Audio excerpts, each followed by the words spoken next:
கன்னி ராசிக்கு உண்டான பலன்கள் இந்த சனி பயிற்சினால எப்படி இருக்குங்கிறத பார்ப்போங்க. சனி பயிற்சி கன்னி ராசிக்காரங்களை கண்டக சனியை ஏற்றி விடுது. கண்டக சனினா என்ன அப்படின்னா 7ஆம் பாவத்திற்கு வரக்கூடியதான சனி பகவான். அது 7ஆம் பாவத்தை கண்டக சனின்னு சொல்கிறாங்க அப்படின்னு கேட்குறீங்கன்னா, 7ஆம் பாவம்ங்கிறது 2ஆம் பாவமும் 7ஆம் பாவமும் ஒரு மனிதனுக்கு மாரகத்தை தரக்கூடியதான ஒரு சந்திப்புகள். இந்த 2க்கான திசை 7க்கான திசை எப்போல்லாம் ஒன்று சேருதோ அப்போல்லாம் ஒரு நபருக்கு மரணத்துக்கு சமமான கண்டங்கள் ஏற்படும். அப்போது அந்த 7ஆம் பாவம் ரொம்ப முக்கியமான ஒரு ஸ்தானமாக வருகிறது. அதனால தான் அந்த 7ஆம் பாவத்தில் வரக்கூடிய சனியை கண்டக சனி அப்படிம்பாங்க. அப்படியான அந்த கண்ட சனி கன்னிராசிக்காரங்களுக்கு ஆரம்பிக்குதுங்க. இது ஆரம்பிச்சுட்டு போட்டோம் சாமி, நீங்கள் சொல்கிறத பார்த்தாலே பயமாக இருக்குது, கொஞ்சம் நல்லதாக சொல்லுங்கள் அப்படின்னு நீங்கள் நினைக்கலாம். சொல்கிறேன், கவலைப்படாதீங்க, இதில் நல்லது நிறையா இருக்குது. அதாவது 7ஆம் பாவம் அப்படிங்கிறது நண்பர்களை குறிக்கக்கூடியதான ஒரு அற்புதமான ஸ்தானம், வாழ்க்கை துணைவரை குறிக்கக்கூடியதான அற்புதமான ஸ்தானம். பெரிய நல்ல விஷயங்கள் இருக்குது 7ஆம் பாவத்தில். அப்போது அந்த 7ஆம் பாவத்திலே சனி பகவான் வருகிறார். அது கன்னிராசிக்கு கண்டக சனி, அது ஒரு பக்கம். இதில் ஒரு நல்லது என்ன அப்படின்னா, குரு பகவான் உங்களுக்கு 11ஆம் இடத்திலே வருகிறார். கன்னிராசிக்கு ஒரு பெரிய ப்ளஸ்ஸு, ஒரு பெரிய நெம்புகோல், பெரிய ஒரு ஆதாரமாக ஒரு ட்ரம்ப் கார்டாக இருக்கிறது யார் அப்படின்னா இப்போ குரு தான். அதனால் அந்த குரு பகவான் என்ன பண்ணுறார் அப்படின்னா, உங்களுடைய 11ஆம் இடத்துல இருந்து உங்களுடைய 7ஆம் பாவத்தினுடைய சனி பகவானை பார்க்கிறார்.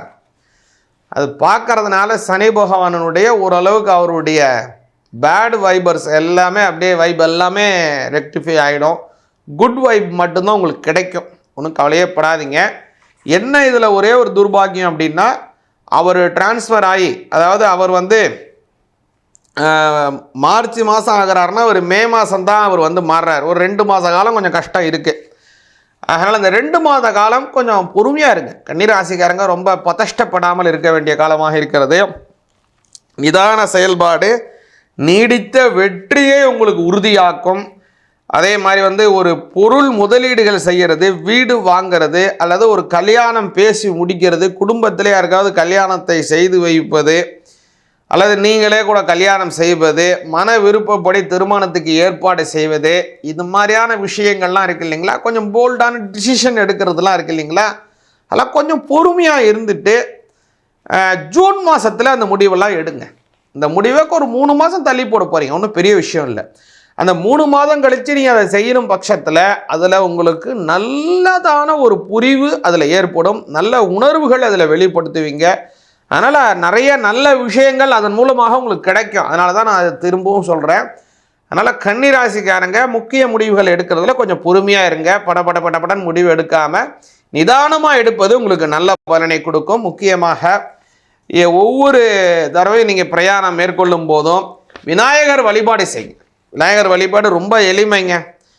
விநாயகர் வேண்டிய சுக்லாம்பரதரம் விஷ்ணும் சசிவர்ணம் சதுர்புஜம் பிரசன்னவதனம் தியாயர் சர்வ விக்னோபசாந்தையே அப்படின்னு சொல்லி தலையில் ஒரு 5 தடவை அப்படி குட்டினீங்கன்னா போகிறோம். பிள்ளையார் அனுகிரகம் ஆசீர்வாதம் உங்களுக்கு பரிபூர்ணமாக இருக்கும். அப்படி இல்லைன்னா நீங்கள் பிரயாணம் செய்வதற்கு முன்பாக உங்கள் வீடு பக்கத்தில் கூட ஒரு பிள்ளையார் கோவில், இந்த பிள்ளையார் கோவிலுக்கு ஒரு 16 தோப்புக்காரணம் போட்டு ஒரு தேங்காய் சூர தேங்காய் உடைச்சிட்டு போயிட்டு வாங்க. ரொம்ப அமோகமான வெற்றிகள், குடும்பத்திலே நல்ல சௌக்கியங்கள், இகபரமான பல ஏற்றங்கள், வாழ்க்கையிலே நல்ல முன்னேற்றங்கள் நிச்சயமாக உறுதியாக கிடைக்கும். சிவாய நமக.